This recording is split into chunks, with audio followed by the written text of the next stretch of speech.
हाजरा जब जवान हुई तो उसके बाप ने चंद पैसों के और उसे एक पठान गुलशेर के हवाले कर दिया। शादी के बाद हाजरा का शौहर उस पर तरह तरह के जुल्म ढाता था। गुलशेर शराब नोशी का धंधा किया करता था। अपने घर में उसने बहुत सी शराब इकट्ठी कर रखी थी जिसे वो मोहल्ले के लोगों को बेचा करता था। कई बार पुलिस उसे पकड़ कर ले गई मगर वो अपनी हरकतों से बाज नहीं आया। हाजरा अपने शौहर को इस बुरी आदत से बचाने की हर मुमकिन कोशिश करती थी लेकिन वो हर बार नाकाम रहती। गुलशेर हाजरा को मारता पीटता और उसे हर वक्त यही कहता कि तुम भी मेरे साथ इस धंधे में शरीक हो जाओ और कपड़ा बेचने का बहाना करके शराब भी बेचा करो ताकि हमारे ज़्यादा से ज़्यादा गाहक बन सकें। हाजरा पहले तो अपने शौहर को इन कामों से रोकती टोकती थी मगर पैसों के लालच में वो भी अंधी हो गई और अपने शौहर के साथ मिलकर शराब बेचने लगी। लेकिन हाजरा अपने शौहर के साथ खुश नहीं थी। वो अभी भी सच्ची मोहब्बत की तलाश में थी। उसे अपने शौहर से वो मोहब्बत हासिल ना हो सकी वो जो चाहती थी। हाजरा की एक बेटी भी थी जिसका नाम बख्तावर था। वो बिल्कुल अपने बाप पर गई थी जो खूबसूरती में अपना कोई सानी ना रखती थी। वक्त गुजरता गया और बख्तावर 17 साल की हो गई। एक दिन सईद नामी एक गाहक हाजरा के घर शराब लेने की गर्ज से आया। चूँकि हाजरा का शौहर उस वक्त घर पे मौजूद न था इसलिए हाजरा खुद इसको शराब देने चली गई और बख्तावर भी अपनी माँ के पीछे पीछे गेट की तरफ चल दी। जब उसकी नज़र बख्तावर पर पड़ी तो वो उसे देखता ही रह गया। उस दिन के बाद सईद रोज़ हाजरा के घर शराब लेने जाया करता था। सईद के रोज़ रोज़ वहाँ जाने से हाजरा के दिल में उसके लिए जगह बनने लगी। चूँकि सईद की उम्र हाजरा की उम्र के लगभग थी इसीलिए वो उसकी तरफ माइल होती गई। सईद ने उसी बात का फ़ायदा उठाया और हाजरा को अपने जाल में फंसा लिया। सईद के कहने पर हाजरा ने गुलशेर से तलाक ले ली और अपनी बेटी को भी वहाँ से लेकर चली गई।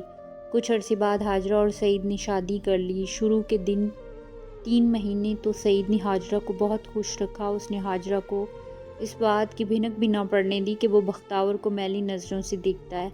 हाजरा सईद से शादी करके बहुत खुश थी। वो समझती थी कि अब बख्तावर को उसके बाप का प्यार मिलेगा लेकिन उसे क्या पता था कि सईद के इरादे कुछ और हैं। सईद हाजरा के सामने बख्तावर को सगी बेटी की तरह प्यार करता था और उसकी हर छोटी बड़ी ज़रूरत का ख्याल रखता था। सईद ने जब देखा कि वो हाजरा का भरोसा मुकम्मल तौर पर जीत चुका है तो उसने एक चाल चली।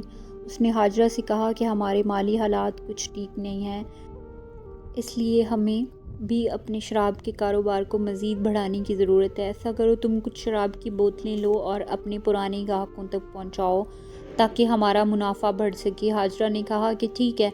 वो अगले दिन कपड़े बेचने के बहाने अपने काम पर निकल गई। पीछे घर में बख्तावर और सईद अकेले थे। सईद ने मौके का फ़ायदा उठाया और बख्तावर के पास गया। उसने अपनी चिकनी चुपड़ी बातों से बख्तावर को मायूस कर लिया था। उसने बख्तावर को अपनी गोद में बिठाया और उसकी नर्म नाजुक छातियों को दबाने लगा। बख्तावर ने पहले तो मज़ामत करने की कोशिश की मगर नाकाम रही। उसके दिलो दिमाग में एक जंग चल रही थी। वो चाहती भी थी कि सईद उसके जिस्म के साथ छेड़छाड़ करे और नहीं भी। इतने में बेल बजी तो सईद डर गया कि कहीं हाजरा तो वापस नहीं आ गई। वो डर के मारे उठा, अपने कपड़े ठीक किए और गेट की तरफ भागा। बख्तावर भी उठकर अपने कमरे में चली गई। सईद ने दरवाज़ा खोला तो वहाँ कोई औरत आई हुई थी जो हाजरा से मिलना चाहती थी लेकिन सईद ने उसे ये कहकर जाने का कह दिया कि हाजरा घर पर नहीं है, बाद में आकर मिल लेना। सईद दरवाजे की तरफ कुंडी लगाकर फिर बख्तावर के पास पहुंच गया। जब वो बख्तावर के कमरे में पहुंचा तो देखा कि बख्तावर अपने बेड पर सीधी लेटी हुई है। सईद ने आहिस्ता से कमरे की कुंडी लगाई लेकिन बख्तावर को पता चल गया कि सईद उसके कमरे में आ चुका है। बख्तावर ने जल्दी से अपना दुपट्टा उठाया और कमरे से बाहर निकलने की कोशिश की लेकिन सईद ने उसे पकड़ लिया और दोबारा बेड पर ले आया। सईद ने बख्तावर के दोनों हाथों को अपने हाथों में समेटा हुआ था। बख्तावर ने जब मज़ीद मज़ामत करने की कोशिश की तो सईद ने उसके होंठों को अपने होंठों में ले लिया और काफ़ी देर चूसता रहा। बख्तावर को भी मज़ा आने लगा और वो शांत हो गई। सईद ने बख्तावर के कपड़े उतारे और उसकी कच्ची जवानी के भरपूर मज़े लिए। ये सिलसिला बहुत अरसे तक चलता रहा। हाजरा जब भी कहीं बाहर जाती सईद उसकी बेटी को अपनी हवस का निशाना बनाता।